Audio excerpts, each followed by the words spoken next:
लोकसभा निवडणूक आणि पवार विखे यांच्यातील राजकीय वाद हे समीकरण राज्याच्या परिचयाचं झालंय।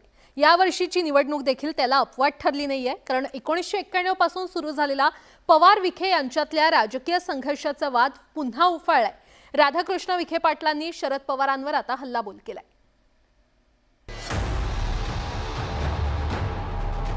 नगरचे पालकमंत्री राधाकृष्ण विखे पाटील यांनी शरद पवारांवर तोफ डागून पुन्हा एकदा जुन्या लढाईचं रणशिंग फुंकलंय। या जुन्या लढाईची सुरुवात 1991 मध्ये झाली होती। राधाकृष्ण विखे पाटलांचे वडील स्वर्गीय बाळासाहेब विखे यांना काँग्रेसनं उमेदवारी नाकारली होती। परिणामी 1991 च्या निवडणुकीत बाळासाहेब विखेंनी काँग्रेसच्या विरोधात बंड करून निवडणूक लढवली होती।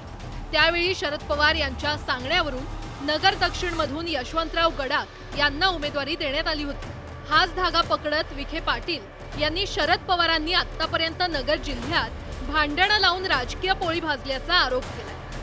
म्हणजे आदरणीय पवार साहेबांच्या संदर्भामध्ये हे अजूनही ज्येष्ठ नेते म्हणजे आदरणच करा म्हणतो, परंतु या जिल्ह्याचं सगळ्यात जास्त नुकसान केलं असेल शरद पवार साहेबांनी, आणि त्याचं उत्तर आम्ही एकूण दिलं। आता निवडणूक पवारांच्या भूमिकेच्या विरोधात आमची भूमिका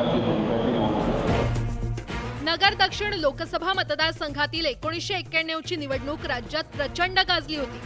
शरद पवार आणि यशवंतराव गडाख यांनी बाळासाहेब विखे पाटलांचं चारित्र्य हनन केल्याचा आरोप करण्यात आला होता।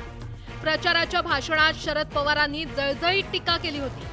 उत्तरेतील जित्रावं म्हणजेच जनावरं दक्षिणेत येतील, पैसे देतील, सायकल देतील, सायकली आणि पैसे घ्या, पण मतं काँग्रेसच्याच उमेदवाराला द्या असं वक्तव्य शरद पवारांनी केलं होतं।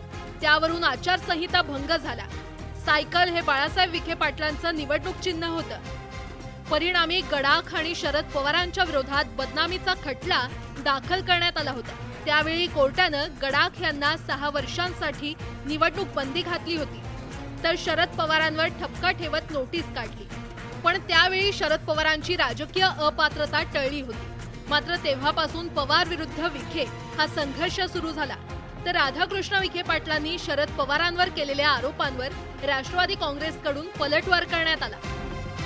तुमच्या झालेल्या नुकसानीला दुरुस्त करण्यासाठी सुद्धा पवार लागतात, आणि तुम्ही पवारांच्यावरती टीका करता की जिल्ह्याचं त्यांनी वाटोळ केलं। अत्यंत चुकीच्या पद्धतीनं पालकमंत्री महोदय आपण या ठिकाणी वक्तव्य केलेले, मी त्याचा जाहीरपणाने निषेध करतो। नगर जिल्ह्याच्या राजकारणात विखे विरुद्ध सारे हे समीकरण नेहमी पाहायला मिळतं। या निवडणुकीत देखील विखेंची कोंडी करण्याचा प्रयत्न विरोधकांनी केला। त्या कोंडीतून विखे पाटील कसे बाहेर पडतात याकडे सगळ्यांचं लक्ष लागलंय। एकंदरीतच पवार विरुद्ध विखे हा वाद आता 4थ्या पिढीत देखील थांबण्याचं नाव घेताना दिसत नाहीये। साहेबराव कोकणे, न्यूज 18 लोकमत, नगर।